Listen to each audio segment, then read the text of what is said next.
প্রিয় বন্ধুরা, আসসালামু আলাইকুম। সবার আগে বাংলাদেশ খবর থেকে নতুন সরকারের কাছে সাধারণ মানুষের প্রত্যাশা নিয়ে আমি এখন কথা বলছি লুৎফা বেগমের সাথে। লুৎফা আপা বলেন। আসসালামু আলাইকুম। আমি মাথাটিক থেকে বলছি যে এখন তারেক রহমানের কাছে আমার আবেদন যে বাংলাদেশের প্রত্যেকটি ঘরে ঘরে যেন একটি করে ফ্যামিলি কার্ড তারা পায়। ঠিক আছে, এটা আমার প্রত্যাশা।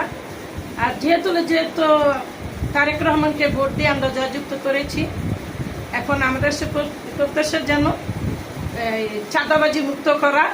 এটাই আসলে মনে করেন মা বোনদের কানের দুল নিয়ে যায়, সোনা গয়না নিয়ে যায়, ব্যাগ ছিনতাইকারী করে নিয়ে যায়, তারা ধরতে পারে, কান্নাকাটি করে তারা বাড়িতে আসে, আরও স্বামীর সাথে তারা অত্যাচারিত হয়।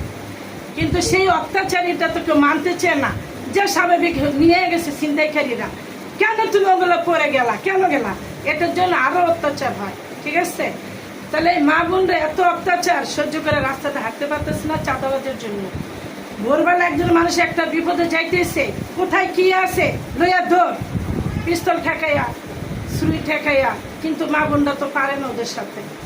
কালো গাড়ি নিয়ে আইসা কিছু দেখা যায় না, গ্লাস খুইলা বাস নিয়ে দেয় টান দিয়া, কেউ বুঝতেও পারে না যে ওরা ছিনতাইবাজ চাঁদাবাজ। ঠিক আছে, কিন্তু ওদেরও তো মা বোন আছে, ওরা কেন বুঝে না যে আমরা আজকে ওদের এগুলা নিচ্ছি, আমাদেরকেও তো নিতে পারে, কেন ওরা বুঝার তো একটু উচিত। তা আমি চাই কোনো চাঁদাবাজ যেন দেশে না থাকে, দেশমুক্ত চাঁদাবাজ চাই। আর বিভিন্ন বাজারে বিভিন্ন দাম, ঠিক আছে, সব জায়গায় চাঁদাবাজ হয়। তরকারি তো এসে মেন চাঁদাবাজ।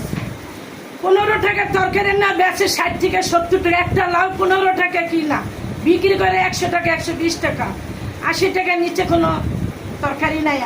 লাউ একটা লাউ সাধারণ 20 টাকা, সেটা নিয়ে বেছে 100 টাকা। কিন্তু এটা কিন্তু ঠিক না। 15 টাকা সিমের কেজি বেচে 60 থেকে 70, 80 টাকা।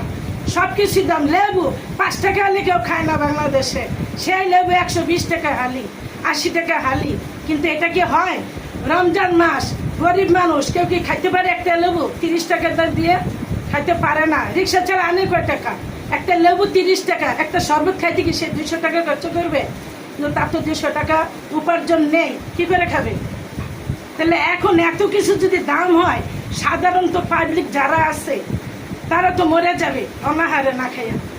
আর যাদের আছে তাদের তো আছে। লেবু 500 টাকা হলেও তাদের জন্য কোনো ব্যাপার নয়। কেন? তারা বিভিন্ন ঘুষ খেতেছে, চাঁদাবাজি করতেছে, ওইটা সেইটা নানান স্থলে তারা আছে।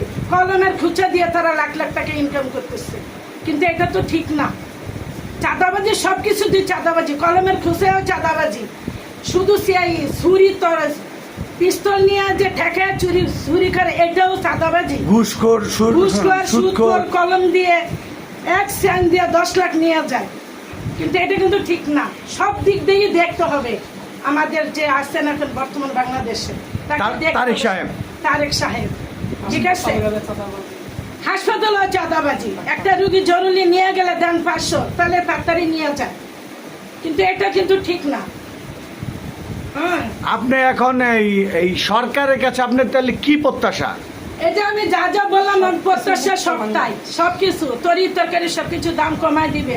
সাধারণ পাবলিক জন্য খায়া 2টা ডাল আর ভাত খায়ার জন্য তারা সুস্থ সবল থাকতে পারে, এটাই আমার প্রত্যাশা। আর চাঁদাবাজ মুক্ত বাংলাদেশ চাই, এছাড়া আমি কিছু চাই না। ধন্যবাদ আপনাকে।